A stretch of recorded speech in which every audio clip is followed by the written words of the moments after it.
If I had to guess, I'd say 95% of the people watching this right now loves the Mighty Ducks because they watched it a bunch as a kid and now there's nostalgia slobbered all over it. I saw it a bunch as a kid too, but here's the dreadful, terrible secret. I didn't actually like it all that much back then. You know, I thought the hockey game parts were kind of exciting and the comedy bits a little funny, but there was a lot of dramatic sequences that I found boring as hell. Now watching it again after so many years, yeah, guys, I was right. Mighty Ducks isn't very good.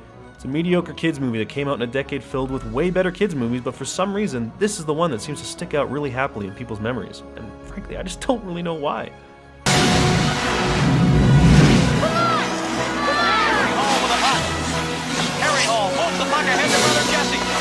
The script is so stale, and the comedy awkward, and the villain hilariously ham-fisted, and the story so predictable I could literally feel Emilio's stomach churning with every passing line he gave.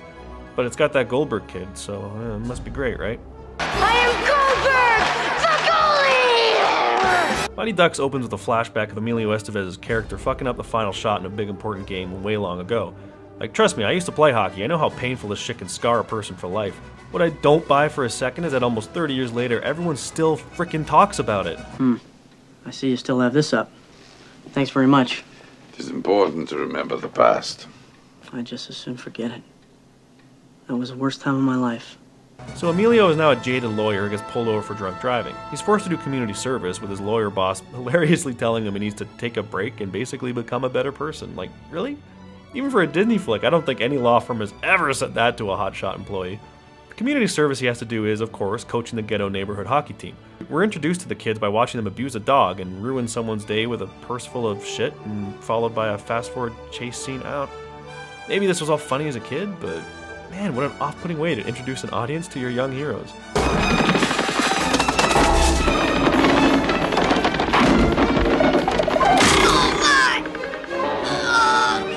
Amelia sees them and drives his limo onto the ice because he's stupid, I guess, and the kids bombard it and make funny faces and fart, and we're introduced to the future love interest, because why the fuck not? And seriously, guys, I gotta ask again, why do you all like this movie so much? Get off the roof, you little monkey! Oh, cool! Is that a real phone? Yes, and I'm really on. Thank you. Let's see now, who should I... Watch the upholstery!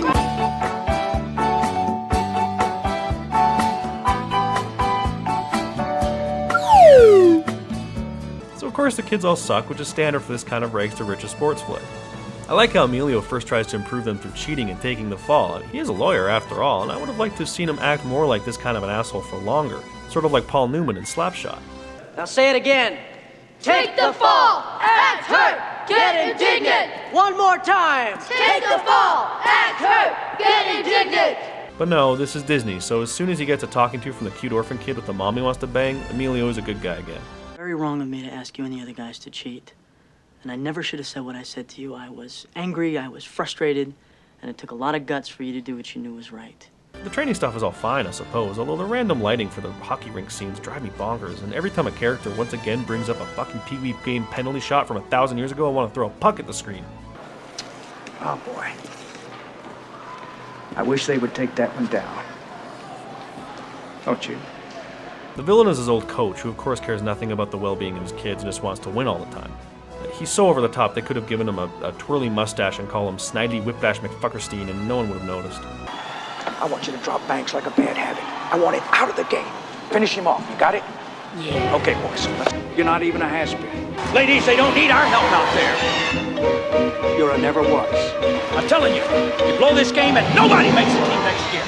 Some of the kids develop moderate personalities, but for the most part this movie focuses on Emilio's redemption, and I'm sorry, but he's just too flaccid, too boring of a character to spend so much time on. They know that if they mess with one duck, they gotta deal with the whole flock. Oh, man. I'm proud to be a duck, and I'd be proud to fly with any one of you. Like, why is a major subplot devoted to Emilio bringing in his law firm to finance the team until the evil coach undermines the deal and yada yada yada? Kids don't care about this stuff, guys. They just want to see other kids get bashed in the face with hockey sticks and fall on their asses. So after playing like 3 games and winning 1, suddenly the Ducks are in the championship playoffs. You know, they kind of try and explain it with throwaway dialogue, but basically just don't ask questions, because even a 3-year-old watching this movie knows it has to end with the big game showdown between the Ducks and the douchebags. To make a shot. Off the base. Gets the draw one by the Ducks. They get it back to Fulton Reed. Clears the front of the net. Here's Reed. Winding.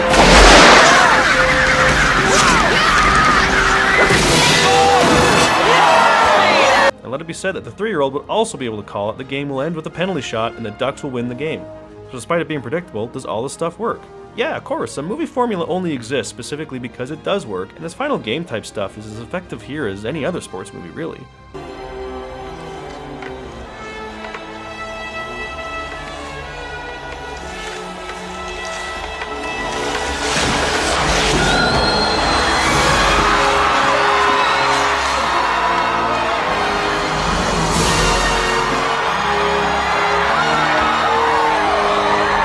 It's not so much the predictability of the flick that lets it down, but rather how muted and boring everything is. Most of the kids are kinda unlikable, and Emilio looks half asleep the whole time.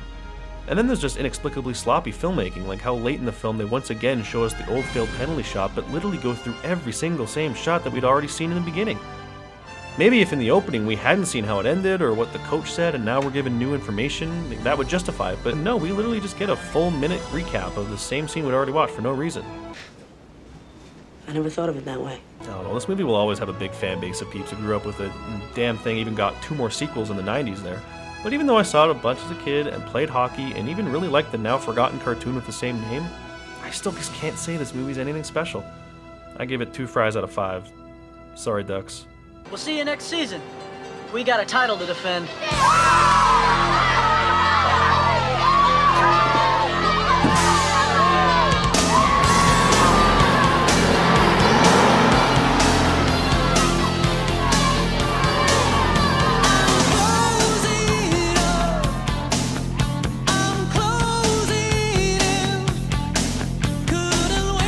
What's this? The Oriole line?